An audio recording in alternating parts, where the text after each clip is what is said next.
श्री सरस्वती मैया की जय, श्री कृष्णचंद्र भगवान की जय। देखिए, आज हम चर्चा करने वाले हैं दुर्गा अष्टमी या अष्टमी और रामनवमी दुर्गा नवमी पर। देखिए, महाअष्टमी जिसको कहते हैं, दुर्गा अष्टमी, वो आती है आश्विन शुक्ल पक्ष में। ये जो अभी हम मनाएंगे चैत्र शुक्ल पक्ष में, इसको कहते हैं मास दुर्गा अष्टमी कह सकते हैं, परंतु इसको महाअष्टमी नहीं कहा जा सकता है, क्योंकि महाअष्टमी आश्विन शुक्ल पक्ष की आती है और वैसी दुर्गा नवमी जो आती वो भी आश्विन शुक्ल पक्ष की आती है। ये राम नवमी आती है, इसको मास दुर्गा नवमी कहते हैं।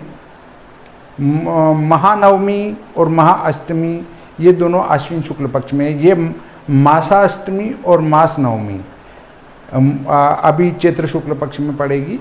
और चूँकि नवरात्रि करने वाले मुख्य 4 नवरात्रि हैं और 4 नवरात्रि है, तो उसमें से 2 मुख्य हैं, 2 गुप्त हैं।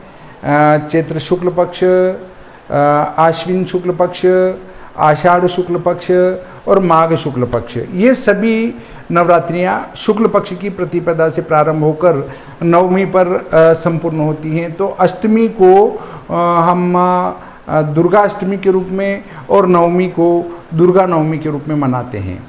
यहाँ पर चैत्र शुक्ल नवमी को भगवान राम का जन्म हुआ था, तो हम इसको महानवमी के रूप में, रामनवमी के रूप में भी मनाते हैं और नवमी महानवमी के रूप में भी इसको मनाते हैं। देखिए, हमारे देश की एक बड़ी भारी विडंबना है कि रामनवमी की छुट्टी जब से हमने पढ़ना चालू किया था तब से हम देखते आ रहे हैं, और पूरे भारत में रामनवमी की छुट्टी रहती हैं।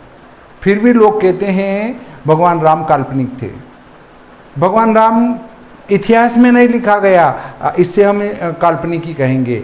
ये तो धर्मशास्त्रों में लिखा गया है। इतिहास में और क्या ढोल बजा के लिखेंगे, जब भारत सरकार ने उसके लिए छुट्टी लागू कर रखी है और फिर हम ऊपर से कहते हैं राम तो काल्पनिक थे। अरे, जब हमारे सरकार ने कब से छुट्टी लागू कर रखी है? गजट में है, गजट में भी है और आपके संविधान में भी है। जो गजट नोटिफिकेशन पास हुआ उसमें लिखा कि रामनवमी की छुट्टी रहेगी। सन 1952 से 56 में एक भारतीय पंचांगकर्ताओं की बैठक भारत सरकार के निर्देशन में बुलाई गई थी, दिल्ली में आयोजन हुआ था। और 1955 में एक गजट नोटिफिकेशन जारी हुआ था कैलेंडर रिफॉर्म कमेटी का, जिसमें रामनवमी की छुट्टी का विवरण लिखा गया है। अब इससे बड़ा इतिहास में और कोई विवरण आ नहीं सकता है, क्योंकि जो संविधान में लिखा गया है उसके बाद और कहीं इतिहास में आता है या नहीं आता है, उस पर चर्चा नहीं की जानी चाहिए। तो देखिए, हम आज चर्चा करने वाले हैं किस पर, ये कब मनाए जाएंगे। तो संवत 2079 शक 1944 चैत्र शुक्ल पक्ष अष्टमी शनिवार को दुर्गा अष्टमी मनाएंगे और ये रहेगी 9 अप्रैल 2022 को दुर्गा अष्टमी। प्रातः इसके पूजन का समय 7:52 से 9:25 शुभ का चौगड़िया रहेगा। दिन में 12:07 से 12:57 तक अभिजीत वेला रहेगी। दिन में 2:06 से 5:12 तक लाभ अमृत रहेगा और शाम के समय 6:46 से 9:10 तक प्रदोष वेला रहेगी। दिन में 12:32 से 2:06 तक चंचल वेला रहेगी। अर्थात जो प्रातःकाल पूजा करना चाहते हैं वे 7:52 से 9:25 में पूजा करें। जो दिन में पूजा करना चाहते हैं वे 12:07 से 12:57 अभिजीत या 2:06 से 5:12 में कर सकते हैं।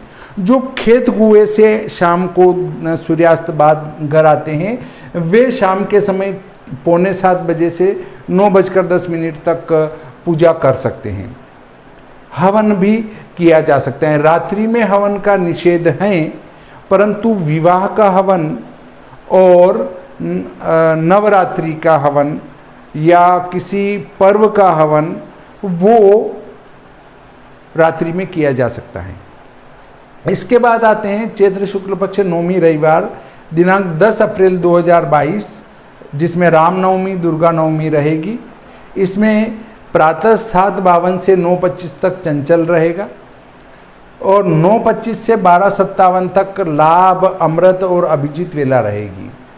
दिन में 2:06 से 3:39 तक शुभ रहेगा और प्रदोष काल रहेगा शाम के समय 6:46 से 9:10 तक। ये लिखने में चूक हो गई थी। 6:46 से 9:10 तक प्रदोष वेला रहेगी। तो वे जो प्रातःकाल माँ भगवती की पूजा करना चाहते हैं 9:25 से 12:57 में कर सकते हैं, या और जल्दी करना चाहते हैं तो 7:52 से 9:25 में कर सकते हैं। जो दिन में करना चाहते हैं 2:06 से 3:39 में कर सकते हैं। और जो देरी से खेत कुएं से घर आते हैं वे 6:46 से 9:10 प्रदोष वेला में भी इस पूजा हवन आदि को कर सकते हैं। 9 दिन नवरात्रि की पूजा व्रत वगैरह होने के बाद कोई कहते हैं नवमी को इसका पारना किया जाए, कोई कहते हैं 10वीं को पारना किया जाए। तो पारना के संबंध में जब हम 9 दिन का व्रत कर रहे हैं तो 9 दिन का पूरा व्रत होगा और पारना अगले दिन किया जाना चाहिए 10वीं तिथि को, क्योंकि 9 व्रत आपके पूरे होंगे और 9 व्रत पूरे होने के बाद उसका पारना अगले दिन ही होता है। क्योंकि एकादशी का पारना एकादशी के दिन नहीं होता है, उसके अगले दिन होता है। इसी प्रकार फिर भी यदि किसी को लगे कि नहीं साहब हमको तो नवमी को ही पारना करें, तो वो उनके हिसाब से कुछ भी कर सकते हैं। ये मैंने आपको विस्तार से जानकारी दी कि हम दुर्गाष्टमी का पूजन कब करेंगे, नवमी का पूजन कब करेंगे, इसके संबंध में आप इस पूरे विवरण को भी देख सकते हैं। दूसरा,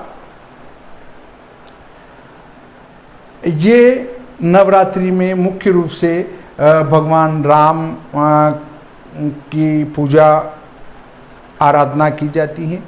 अब इसमें एक बिंदु और आता है कि यदि वो हमारा नवरात्रि में एक तिथि का क्षय हो गया तो क्या करेंगे, तो क्या 10वीं तक व्रत करेंगे? नहीं करेंगे। वो चंद्र की गति के ऊपर आधारित है कि यदि चंद्र तीव्र गति से चल जाता है तो तिथि का क्षय हो जाता है, यदि चंद्र की गति धीमी हो जाती है तो तिथि की वृद्धि हो जाती है। यहाँ पर अगर नवरात्रि में एक दिन की वृद्धि होकर अगर नवरात्रि 10 दिन की भी हो जाती है तो भी हमें नवरात्रि को 10 दिन मनाना है। हाँ, परंतु यदि उस नियम के अनुसार नवमी और अष्टमी एक साथ हो रही है तब ऐसी स्थिति में अष्टमी नवमी साथ होने से नवरात्रि फिर से 9 दिन की हो जाएगी। हाँ, परंतु यदि किसी तिथि का क्षय हो जाता है, तिथि का क्षय हो जाने से नवरात्रि 9 दिन से घटकर 8 दिन की रह जाएगी। उधर 10 तिथि की वृद्धि से 10 दिन होगी, परंतु यदि रामनवमी का निर्णय है या नवमी का निर्णय है, सायं व्यापिनी है या रामनवमी मध्याह्न व्यापिनी है, इस प्रकार की अगर स्थितियां निर्मित होती हैं तो वो 10 दिन का उसको मनाना ही पड़ेगी नवरात्रि को, क्योंकि नवमी को ही मनेगी। वो एक दिन की वृद्धि होने से वो अष्टमी को नवमी नहीं मनेगी। इसलिए आपको नवरात्रि 10 दिन करना है तिथि की वृद्धि होने पर। और यदि तिथि क्षय हो जाती है तो नवरात्रि घटकर 8 दिन रह जाएगी। 8 दिन रह जाएगी तो ऐसी स्थिति में आपको नवरात्रि 8 दिन करना है, 9 दिन करने के लिए 10वीं तक उसको नहीं ले जाना है। बहुत सारे ये तर्क देते हैं कि नवरात्रि का अर्थ है नवरात्रि पूरी होना। और जब आपकी तिथि वृद्धि हो गई तो फिर वो क्या नवमी को ही अष्टमी को ही पूरा निपटा देंगे पूजा पाठ हवनादि? नहीं, ऐसा नहीं होता है। ये नवरात्रि नाम इसलिए पड़ा क्योंकि प्रतिपदा से नवमी तक 9 दिन होते हैं मध्यम मान से। कभी कभी तिथि के क्षय से वो 8 दिन भी हो जाते हैं और कभी कभी तिथि की वृद्धि से वो 10 दिन भी हो जाते हैं, परंतु चूंकि उसका मध्यम मान है 9 दिन की, 9 दिन की अक्सर नवरात्रि आती है, इसलिए उसको नवरात्रि नाम से संबोधित किया जाता है या उसका संबोधन नवरात्रि के रूप में किया जाता है। तो शायद आपको इसमें किसी प्रकार की शंका नहीं रही होगी या नहीं रहना चाहिए। क्यों? क्योंकि 9 दिन मध्यम मान है, स्पष्ट में कम ज़्यादा हो सकते हैं, उसमें हमें विचार विमर्श नहीं करना है। हमें तो जो पंचांग में लिखा है कि भाई नवमी इस दिन मनाई जाए, तो उसमें 8 दिन होते हैं तो भी उसी दिन मनाएं, 10 दिन होते हैं तो भी उसी दिन मनाएं और 9 दिन होते हैं तो भी उसी दिन मनाएं। तो इस प्रकार आज का ये प्रकरण यहीं समाप्त करते हैं। श्री सरस्वती मैया की जय, श्री कृष्णचंद्र भगवान की जय।